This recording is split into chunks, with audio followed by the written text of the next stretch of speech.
All right, what's going on, everybody? It's Ryan Ogren here with MoneyMake Marketing, and today we're going through how to be more efficient with your LinkedIn outreach, okay? Everybody knows that on LinkedIn, you have specific outreach limits. You can only send so many connection requests. You can only send so many emails. Like, you can only do so many premium emails. You can only do so many open to work messages. You can only do so many group messages. And so how can we actually optimize our LinkedIn outreach campaign so we're the most efficient as we possibly can be to make the most amount of money from our actual outreach? Without further ado, let's just get into it. So if you guys don't know who I am, I'm Ryan Ogren from MoneyMake Marketing. I'm the founder, and we did $3.55 million in collected revenue for our clients in 2025. We only do LinkedIn outreach and email outreach for our clients specifically. We do have some organic elements in there, and I can explain our strategy. Or if you wanted to just work with us and you want to check out our specific tailored strategy for your business specifically, you can apply to work with us below. You'll see our website. Just go there, go to the contact us button, fill out your information. You can apply to work with us. But today we're going to be talking about LinkedIn. LinkedIn, we booked some of the craziest meetings in the world and generated millions and millions of dollars through LinkedIn so far. And we haven't had the need to amplify and buy fake accounts on LinkedIn. We only use pretty much one account per client. We can scale up if we need to, but our kind of deal size and the nature of our clients, we don't necessarily need to because we're so efficient with each LinkedIn profile that we do onboard. So essentially what we do, I guess first I'll go through what the outreach on LinkedIn looks like, what the outreach methods are, and then defining them, and then it'll make a lot more sense when I go through the actual strategy on how to be more efficient with them. So I got my iPad here. I'm writing stuff down and it'll show up on the screen there. So the very first thing, let's just write LinkedIn. And the very first thing is just your connection request. So everybody knows this. This is pretty much, you want to connect. This is like LinkedIn's followers in a sense of Instagram, Facebook. There is a following tool on LinkedIn. We actually recommend all of our clients to change so it's make follow as primary. So everybody that wants to sell you something has to follow you first before they can connect with you versus the other way around. It also shows your followers. So you can see if you follow me or connect with me on LinkedIn, you can see I have 11,000 something followers. That's obviously amassed that over the years, but you see it start to skyrocket when you change that setting. But that's not neither here nor there. Connection request is just someone reaching out to connect with you. And the reason that connection requests are so important, after you connect, you can then send unlimited amounts of messages to this person. They are now in your network. You can message them pretty much every day until they disconnect with you. You can message unlimited amounts and this is so important because it's like building your own internal email list. If you're a manufacturer, you're a B2B company and you have longer sales cycles, right? These types of marketing approaches, when you build your email list, when you build these relationships, is essentially how you get paid. It's essentially how you make money. So taking advantage of the connection request is so big. It's actually also our most profitable method. So essentially what this looks like is you send a connection request, they accept, and then you can message them. You can send a message on the request, but we never do that. It looks really spammy. I'll just do a circle dash. So that's the first one, and that's the connection request. And you actually only get 200 connection requests per week, okay? A lot of people, when I just said that, you're like, wait, you get 200? I thought I only get 100. You have to warm up your account. LinkedIn will start to give you, as soon as they see that people are connecting with you, they'll increase your limit. And so you can start to do 200 a week. That's just another rule of thumb because most people don't really use their accounts. So they're around 100 a week. And these are just connection requests, okay? And we like to make sure that at any given time, we are below 600 connection requests pending, okay? The reason we do this is because if we're going at 200 a week, if we have 600 connection requests pending at every time, the ones that are 3 weeks old, we retract them. So then we can send more connection requests. If you send a bunch of connection requests and they're all pending, LinkedIn's going to flag your account and they're going to just say, or they're going to give you less and less connections every single week because nobody's accepting them, right? So you have to make sure that you're constantly removing these pending requests so you can continue to make them. They'll also say, hey, you have too many pending requests out there. So if you're not removing them, it's really bad. And what we found, you don't want to just send a connection request and remove it right away before the lead gets it. Especially if we're trying to build relationships here. We're trying to build these big deals is pretty much essentially what we specialize in. 600 connection requests at this rate, if you send 200 connection requests per week like we do, that enables you to be around 3 weeks for a pending request, which is a totally reasonable time frame. Like someone that doesn't check their LinkedIn at all, like 3 weeks, we totally have enough time. They'll probably be on LinkedIn at some point in time during that 3 week time frame. So that's the connection request. Connection request, you reach out to somebody, you can send it to anybody on LinkedIn, but to message them, they have to accept, okay? And so it also, a strategy here to get them to accept is just by making your profile look professional, okay? So there's a saying, you gotta look the part. I don't know necessarily if that's a saying, but if your profile, if you have a selfie in the picture and then your job title is sales guy, people usually are like, I don't think I wanna connect with this guy. But if it's now somebody that's in a suit and it's CEO or director or something like that, they're gonna then connect with you. You have a higher chance, more of a professional. It's like, oh, let's see what this person has to say. Let's see who they are. Also, saying something interesting in your connection request or in your actual job title in your bio also helps, because your bio is what they see right away without even connecting with you. It's like they send a connection request and there's the check mark and then there's the X. So let me just erase this so I have more room. When essentially it looks like this, it's actually on the right side. So it's like name, bio, picture. So you have your picture here and then it goes like this or this on the connection request. So essentially what you really want to optimize is all three of these. You want to have a good clean picture. Obviously your name be something good. I don't like when people are like, they put in their name what they do. I hate that. Just keep it as your name. Then in the bio, less is usually more. Less is usually more. And I like to say, do a seniority level and then the function keyword of whatever your role is. If you're just a CEO, just CEO. If you're the founder, founder. But if you're the VP of sales, do VP of sales, right? VP is the seniority level, of sales is the function. So you just have that.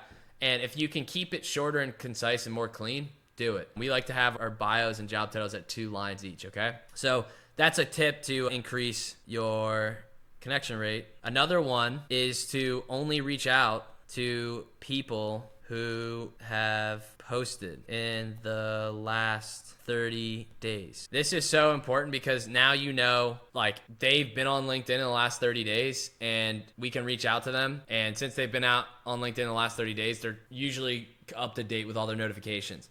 And so that's also a very useful tactic if you really want to increase your connection rate. But I'll do a different video on that. I think we're really going in depth because we have a couple other strategies as well. So there's your connection request. That's one. The other big one that we use is what we call, let me just move this up. It's not what we call it, but they're in-mails, okay? And in-mails have two different types. There's open in-mails, and then there are premium in-mails. And by the way, like, to only reach out to people that have posted in the past 30 days, you need Sales Navigator. And so to send open in-mails, I believe you do not need Sales Navigator. So to send connection requests, to send open in-mails, I don't think you need Sales Navigator. I do recommend you guys get Sales Navigator. If you're watching this video, it's $100 a month. And you have probably the cleanest and the best database out there. It's just really useful. I think a lot of people haven't seen it like that. Anyways, so open in-mails, and you get, for these open in-mails, you get plus or minus 200 open in-mails per week. And how it works, I love the fact that LinkedIn does this, and we take advantage of this. So essentially what happens, there's 200 open in-mails, and if you send an in-mail, and they respond positive, or they just respond in general, I don't necessarily think it needs to be positive. It might actually be. They respond positively. I think it is the definition. You get the in-mail back. So it doesn't count as a credit. So you get in-mail credit back. So essentially you could then send like unlimited open in-mails when these people respond. So the more people that are responding, you can then send more in-mails. Okay, so you get 200 plus or minus like that. If they don't respond, you get docked. So essentially what happens, you send all these in-mails, it docks you, and then as soon as they respond, you get those responses back. So that's awesome. I love open in-mails. I'm going to tell you how we use our strategy based off of open and connection requests here in a second, because obviously that's the video. We're just in the definition stage, but open in-mails are fantastic. And you can only send these to profiles that have their settings open. So it really is lucky, right? We have to essentially guess right that their profile is open. We don't have to guess. You can actually see whose profile is open and who's not, but you're definitely dependent on who has their profile open and who doesn't. It's pretty much what their settings are. A lot of executives obviously don't have it open, right? But a lot of people that are selling stuff on LinkedIn by accidentally have their profiles open, and obviously you can take advantage of this. A lot of marketers, sales, all those guys they usually keep their profiles open. A lot of people that are posting content on LinkedIn keep their profiles open for like the full DM funnel. You'll say, hey, DM me if you want more information about this, and then someone can just DM them, obviously open funnel. So it really depends on their actual profile settings, but there's a lot of open InMails out there, a lot of open profiles.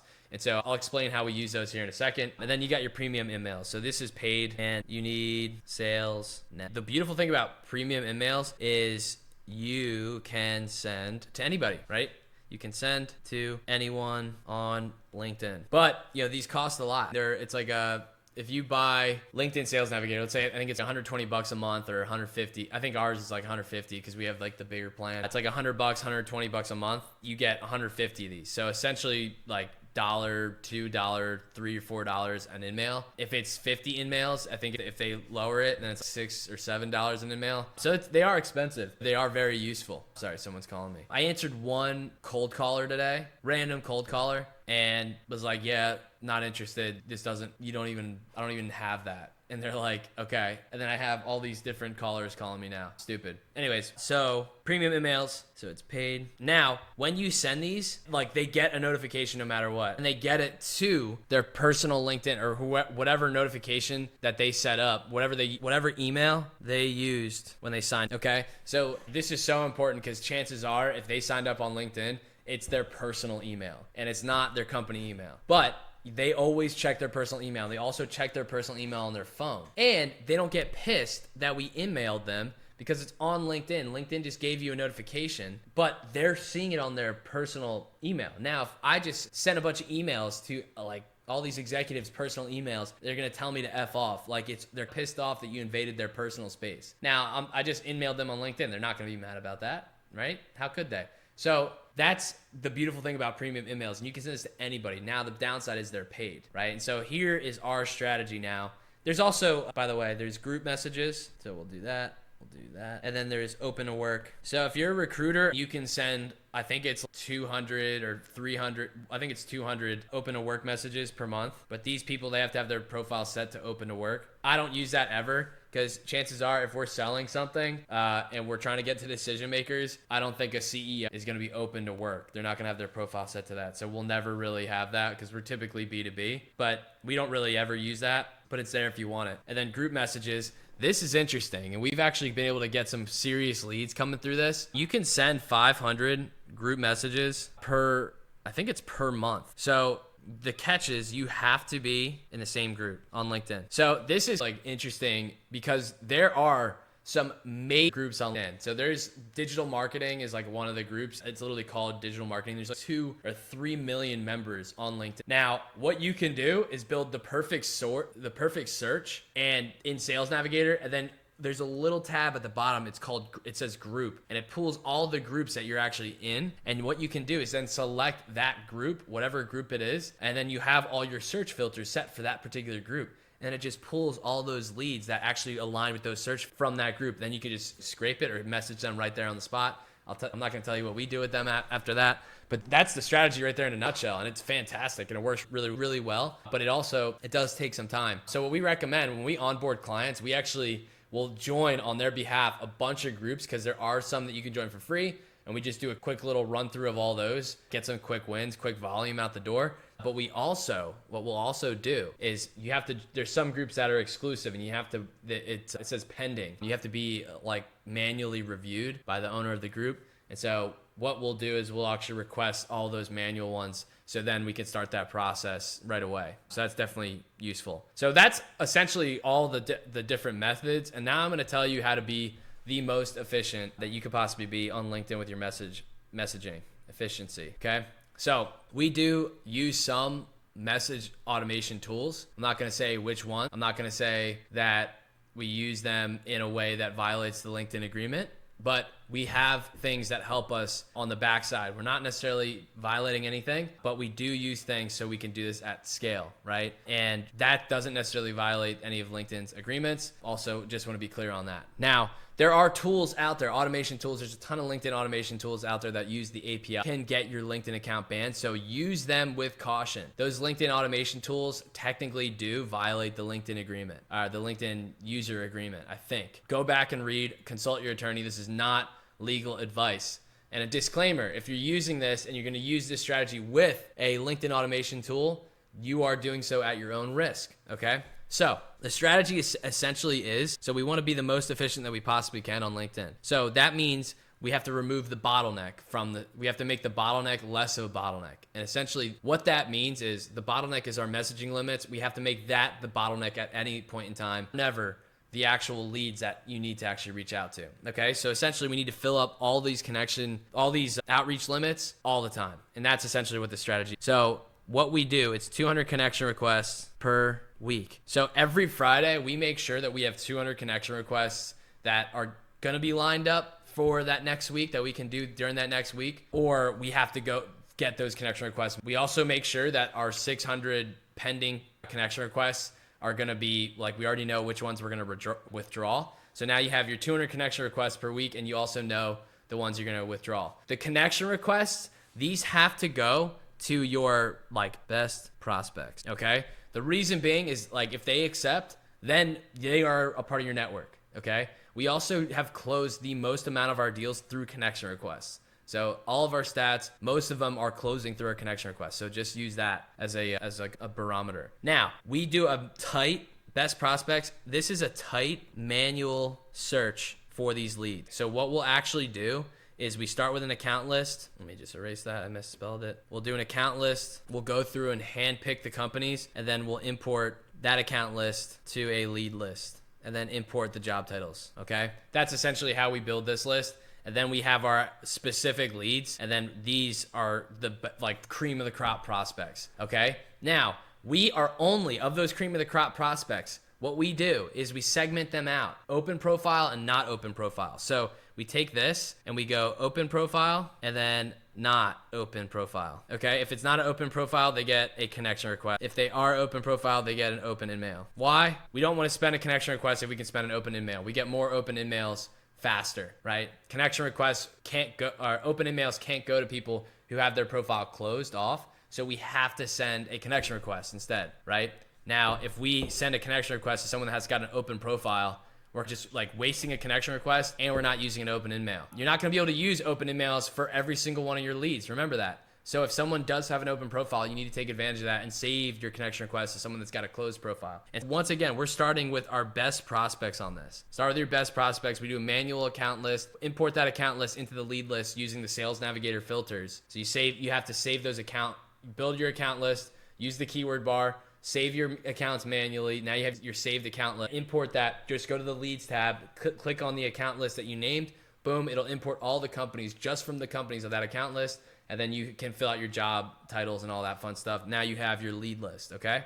When you have your best prospects there, you can save them into a list, whatever. We don't even do that. We just take that sales nav and we'll message from there. But now look at that. You'll be able to see their profile if it's open or not of the settings that are there. If they say message, you can open that.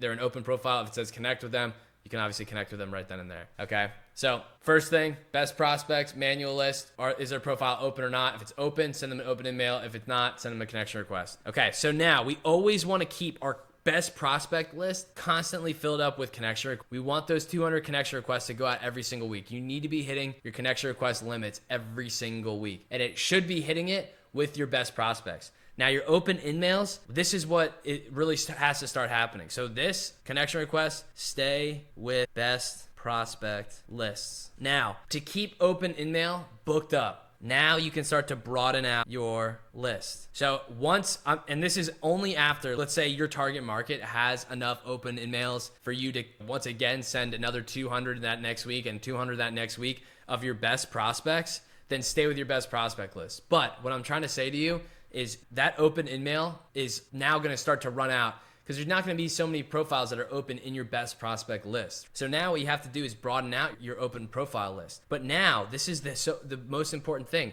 you have to find a way to just scrape open emails. We actually have a tool that does this for us. It tells us who's open. We can build a full list search in Sales Navigator, and then it'll actually show us which profile is open and which one's not. I'm not going to drop the link to the tool. I don't know if it's useful or not for you guys. Let me know if it is. I'm not even sure if anyone's actually watching this video, but if you are, like and subscribe and comment below. But when you see these open profiles, now you can use that to actually just target the people that has those open profiles. LinkedIn actually removed their open profile filter. I think it was because they want to encourage people to buy more premium emails. I also think it's them discouraging spam, like discouraging people using these open emails too aggressively. But now, let's say you have your best prospect list. Now let's say you run out of open emails.